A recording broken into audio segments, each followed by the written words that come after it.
friends, it's Belinda with Be Making Joy, and I want to share with you how I seam some of my projects. First off, we need yarn matching the edges that we will sew. Ideally for me, I like to leave that attached to the piece as a tail. It needs to be twice as long as the piece that you're seaming. For me, I'm going to seam this piece all the way around this piece. So I need a really long piece, but I'll only go as long as I can actually manage. No more than an arm's length at a time, and then I can add more yarn later. We also need a tapestry needle with a blunt tip and a wide eye, big enough to put your yarn through. If your yarn's thicker, you can find bigger eyes than this. And we need some safety pins or locking stitch markers. I use these to attach my pieces together and line them up straight. First, we want to wet block our pieces so that they are flat and straight edges and to the proper dimensions. That makes it easier, makes a nice, neater, tidier edge when the pieces are blocked to size ahead of time. Our first step would be to figure out which way the pieces go. Line up your seams, right side to right side. So for this long piece, I want to make sure I'm not twisting it. I'm going to, on this one, seam my cast on edge to my cast off edge. And if it was a bigger piece than this, I would use my locking stitch markers or my safety pin to pin it into place.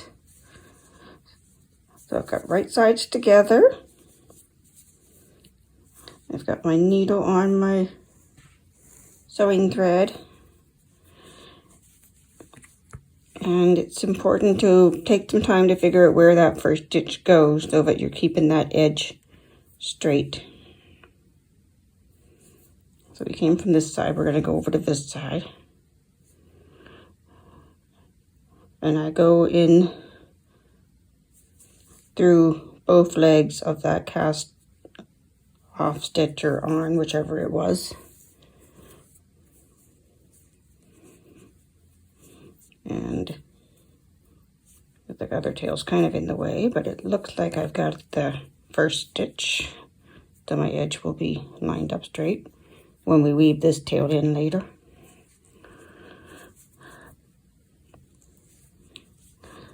Then I come back through the next cast on stitch or off. I don't know which side was which now, but it doesn't matter. Through the next stitch. And that extra tail is in my way.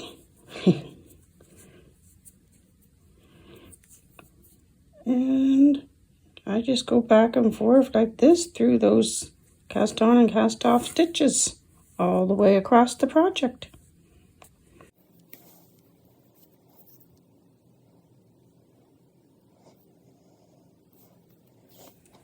And now those last couple of stitches, I want to make sure I'm right on the edge stitch there, so with that edge is going to line up straight as well. And if this was the only seam I was going to do, I would now do a little knot and fasten it off, cut my yarn if I weave it in. But for this project, I'm going to now seam this one all the way around this piece, which requires a little bit of planning, thinking, because I've got a cast on edge, or cast off edge, sorry, and a side seam. So we've got vertical stitches going to horizontal stitches. So it's not one stitch to one stitch. So we're going to pin our project all the way around and get it all evened out to the dimensions that we want. And again, right sides together. And for this particular project, I am seaming this to the middle of this line because this is a bag and this is the bottom of the bag. So I want to find the midpoint of this piece. And the first thing I'm going to do is run my needle through that stitch to mark my starting point.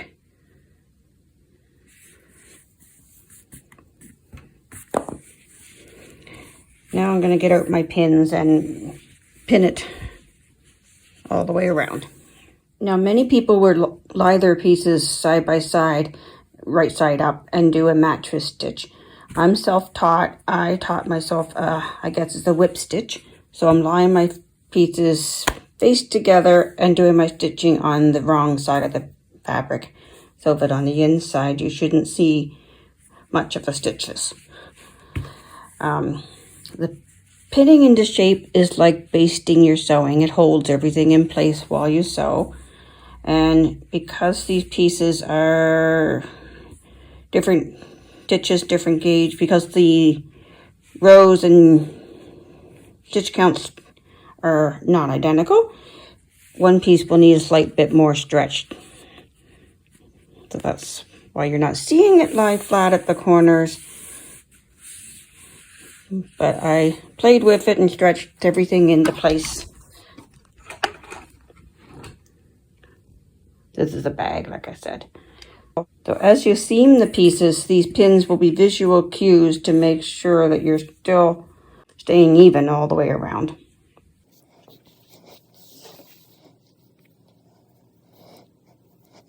And as I said, the row count does not match the stitch count, so it's not going to be a 1:1 ratio. I will probably have to go into the row stitches twice, some of them, to make it line up. Ideally, I could count. I've got 5 stitches to the inch and 7 rows to the inch, and do a ratio. And actually, I forgot to tell you that I always slip my first stitch of all my fabric. So instead of 7 stitches to the inch, my slip stitches, you'll only see 3.5 to the inch.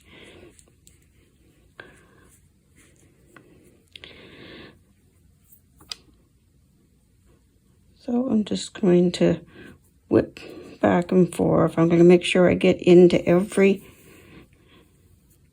cast off stitch, but I will often have to go back into the side stitch to keep it even all the way up.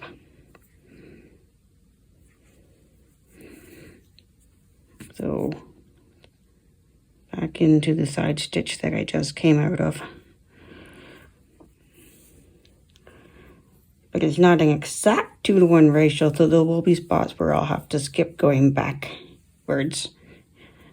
I just kind of eyeball it and make sure I'm even in each of my sections as I go around.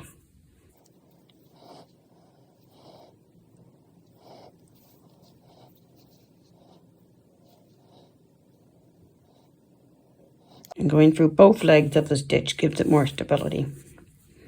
And so just take a peek at what the seam's looking like on the inside. I am satisfied with that, so I'll keep going. I'm not overly worried about that exact ratio. There are no knitting police in my house. I'm just eyeballing it and checking every once in a while to see that I'm satisfied with that seam.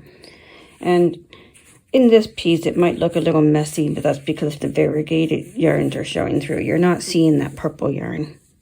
So my seam is looking pretty good. In my opinion, I'm satisfied with it. And then I take out the stitch markers as I come to them. And yeah, I'll just worry about it section by section. And then the next point to talk about is how we turn this corner. So I'll meet you there. This section I might not be happy with, so I can pull that back out and try again, or I can play around with picking up the tensions.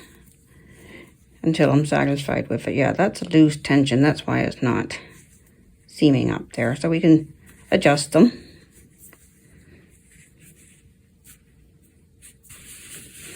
There we go. Yeah, I'm ready to keep going. Now to turn the corner, our stitch ratio might change so that we can get a smooth corner. We don't want to overstretch the corner. And we're going to do it just one stitch at a time and really pay attention to how it looks on the inside. And it's not pull the stitches too tight until you're satisfied, because it's easy then to just pull them back out and try again. So let me get this stitch marker out of my way now. My basting pin out of the way.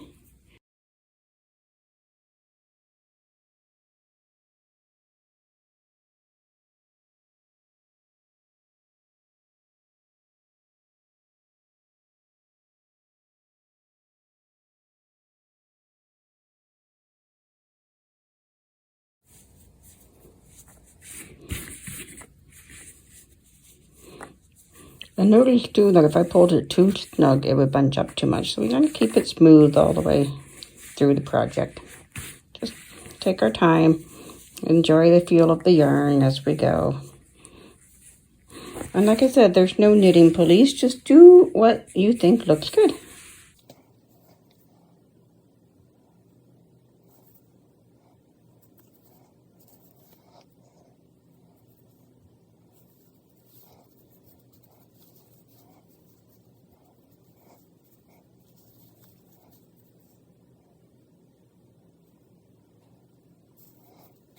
Okay, I'm around the corner. Now let's look ahead to the next section.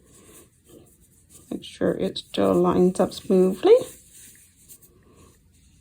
And carry on. If I've run out of yarn before I finish the seam, I'll just add another piece by knotting it together.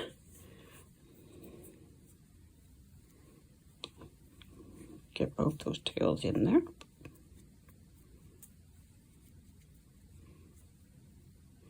But I'm not going to pull it too tight until I get to that knot, because I'm going to need to adjust it to make sure that it sits on the wrong side of the fabric, snugly up against the fabric so it doesn't get to poke through.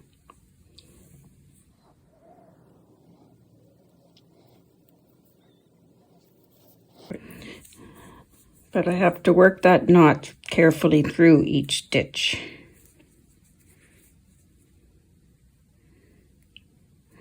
Oh dear, I've split that thread. Let's pull it back through and try again.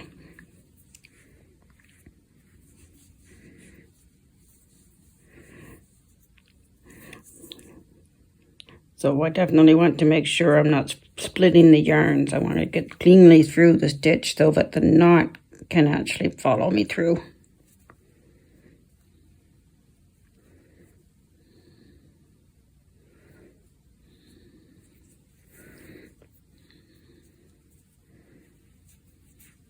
There we go.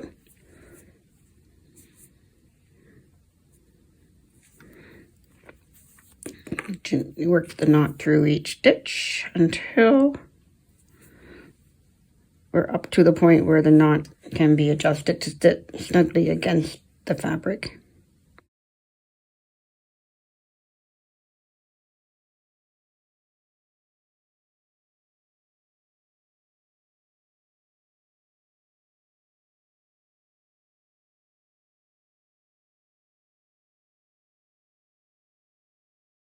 Got a few more stitches before we get to the knot.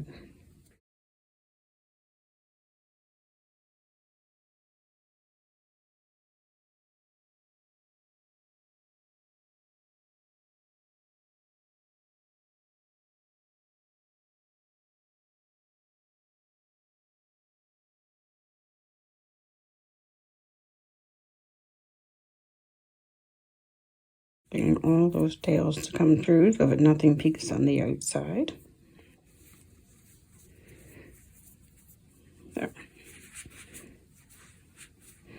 Now let's snug the knot up.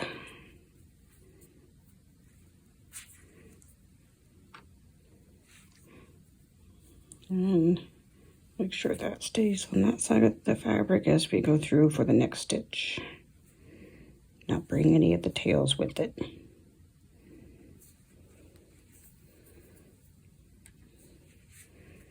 There.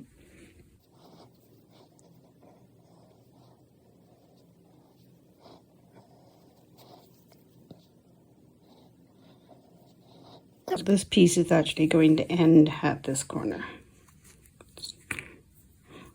So I need to pay some attention to how it looks as I reach right to the corner. I'll keep checking the inside to make sure it's looking good.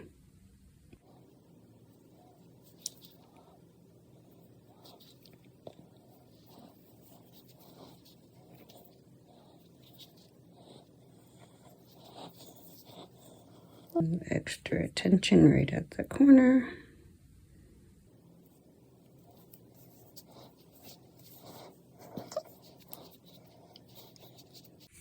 Smooth. Do a knot by going through the same stitch again. And then through that loop to knot it. And then I will weave this tail in down the purple.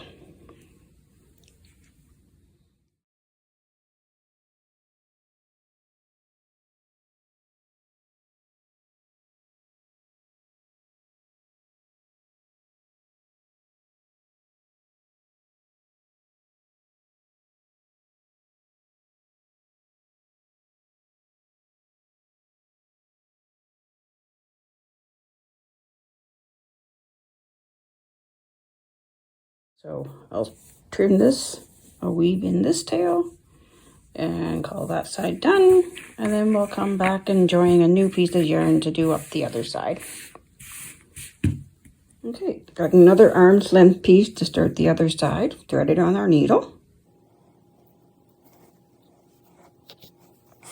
Now I'm going to go through the first stitch.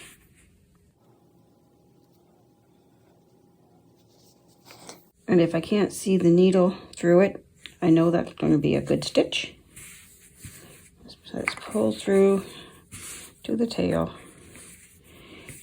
and just knot it right there.